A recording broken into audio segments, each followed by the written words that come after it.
Hello everyone, আসসালামু আলাইকুম। Welcome back to my channel. আশা করছি যে যেখান থেকে দেখতে পাচ্ছেন সবাই সুস্থ আছেন, ভালো আছেন। আলহামদুলিল্লাহ, আল্লাহর অশেষ রহমতে আমরাও ভালো আছি। তো আরেকটি নতুন রেসিপি নিয়ে আপনাদের মাঝে হাজির হয়ে গেলাম।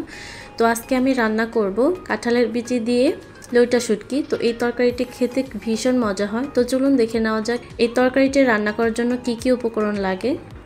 তো এই তরকারিটি রান্না করার জন্য আমি এখানে 10টি লইটা শুটকি নিয়েছি, আর এগুলোকে ভালোভাবে পরিষ্কার করে নিয়ে এই তো এভাবে পিস পিস করে কেটে নিয়েছি।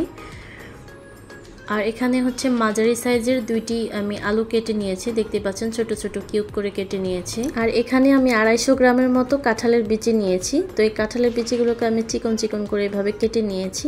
আর আমি এই কাঁঠালের বিচিগুলোর উপরে এই লাল খোসাগুলোকে ছাড়াইনি, আপনারা চাইলে অবশ্যই ছাড়িয়ে নেবেন। আর এখানে মাঝারি সাইজের দুইটা আমি পেঁয়াজ কেটে নিয়েছি, আর 5 থেকে 6টি কাঁচামরিচ কেটে নিয়েছি। তো তরকারিটি রান্না করার জন্য প্রথমে আমাকে এই লইটা শুটকিগুলোকে ভেজে নিতে হবে। তো এর জন্য আমি একটি চুলায় ফ্রাই প্যান বসিয়ে গরম করে এর মধ্যে তো লইটা শুটকিগুলোকে দিয়ে দিলাম।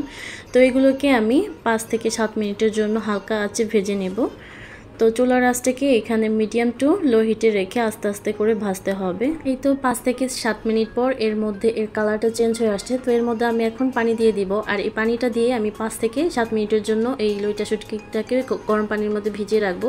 এতে করে এর উপরে যে আস্তে ময়লাটা থাকবে আর একটা যে গন্ধ থাকে সেই গন্ধটাও চলে যাবে। তো 5 থেকে 7 মিনিট পর ভিজিয়ে রাখার পর ঠান্ডা পানি দিয়ে এই লইটা শুটকিটাকে খুব ভালো করে ক্লিন করে নিতে হবে, যতক্ষণ পর্যন্ত না এর ময়লা পানিটা দূর হয়ে যায়।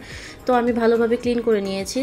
এখন ফাইনালি তরকারিটা রান্না করে নেব। তো এর জন্য আরেকটি আমি ফ্রাই প্যান বসিয়ে এখানে হাফ কাপ পরিমাণ তেল দিয়ে দিলাম। তো এখানে এই তেলটা গরম হওয়ার পরে তো এর মধ্যে পেঁয়াজ আর আমি 2টা তেজপাতা মাঝখান থেকে কেটে নিয়েছি, তো এগুলোকে দিয়ে এখন কিছুক্ষণ ভেজে নেব। তো রান্নার এই পর্যায়ে এসে আমি পেঁয়াজের মধ্যে 4 থেকে 5টি রসুনের কোয়া আমি কুচি করে কেটে নিয়েছি, আর 1 চামচ লবণ দিয়ে দিলাম। তো এগুলোকে এখন ভালোভাবে নেড়েচেড়ে নেব বাদামি কালার না হওয়া পর্যন্ত। তো এই পর্যায়ে এসে পেঁয়াজের যখন হালকা কালার চেঞ্জ হয়ে আসবে তো তখন আমি লইটা শুটকিগুলোকে দিয়ে এই তেলের মধ্যে কিছুক্ষণ 1.5 থেকে 2 মিনিটের জন্য ভেজে নেব। তো আবার বেশিক্ষণ সময় নিয়ে ভাজতে গেলে লইটা শুটকিগুলো শক্ত হয়ে যাবে। এই তো 1.5 থেকে 2 মিনিট ভাজার পর এর মধ্যে আমি 1 চামচ রসুন বাটা আর 1 চা চামচ পরিমাণ আদা বাটা দিয়ে দিলাম। তো এগুলোকে আমি কিছুক্ষণ ভেজে নেব যতক্ষণ পর্যন্ত না মশলার কাঁচা গন্ধ দূর হয়ে যায়। এই মশলাগুলোকে 2 থেকে 2.5 মিনিটের জন্য ভেজে নেব।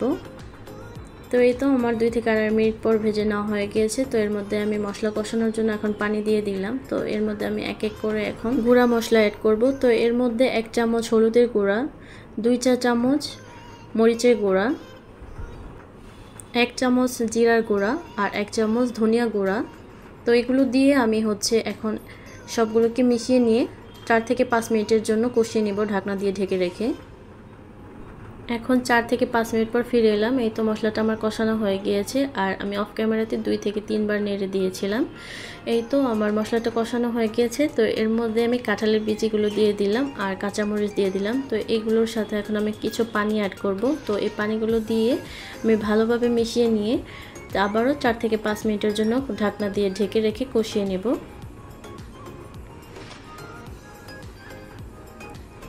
তো ফিরে এলাম 4 থেকে 5 মিনিট পর। তো দেখতে পাচ্ছেন কিছুটা পানি রয়ে গিয়েছে। তো এখন এর মধ্যে আমি আলুগুলোকে দিয়ে দিলাম। তো আলুগুলো সিদ্ধ হতে বেশি সময় লাগবে না, তো এর জন্য আমি আলুটা পরে দিয়েছি। তো এই তো এগুলোকে এখন ভালোভাবে মিশিয়ে নিয়ে আবারও 4 থেকে 5 মিনিটের জন্য আমি ঢাকনা দিয়ে ঢেকে রেখে আবারও কষিয়ে নেব। এই তো ফিরে এলাম 4 থেকে 5 মিনিট পর। তো আমার কষানো হয়ে গিয়েছে। তো এর জন্য আমি এখানে ঝোলের জন্য পানি অ্যাড করব।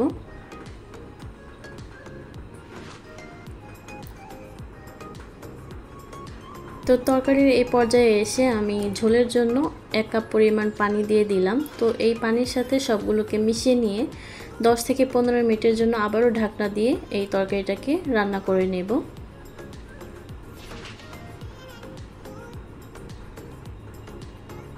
এই তো ফিরে এলাম 15 মিনিট পর। তো দেখতেই পাচ্ছেন অনেকটাই ঝোল শুকিয়ে গিয়েছে। তো আমার তরকারিটা প্রায় রান্না হয়ে গিয়েছে। আর এই তরকারিটা একটু মাখা মাখা ঝোল থাকবে, একদম পাতলা ঝোলও ভালো লাগে না, আবার শুকিয়ে গেলেও ভালো লাগে না, হালকা একটু গা মাখা ঝোল থাকবে। তো এটা খেতে বেশি ভালো লাগে। তো আমার আজকের রেসিপিটি আপনাদের কাছে কেমন লাগলো অবশ্যই সবাই কমেন্টস করে জানাবেন। আর যদি সম্পূর্ণ ভিডিওটি খুবই ভালো লাগে তাহলে অবশ্যই সাবস্ক্রাইব করে বন্ধু হয়ে পাশে থাকবেন। আর পাশে থাকে বেল আইকনটির অল অপশনটি প্রেস করে দেবেন। এতে করে যখনই আমার চ্যানেলে ভিডিও আপলোড করব সঙ্গে সঙ্গে আপনার কাছে নোটিফিকেশন চলে যাবে।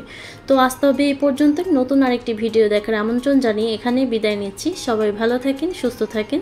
আল্লাহ হাফিজ।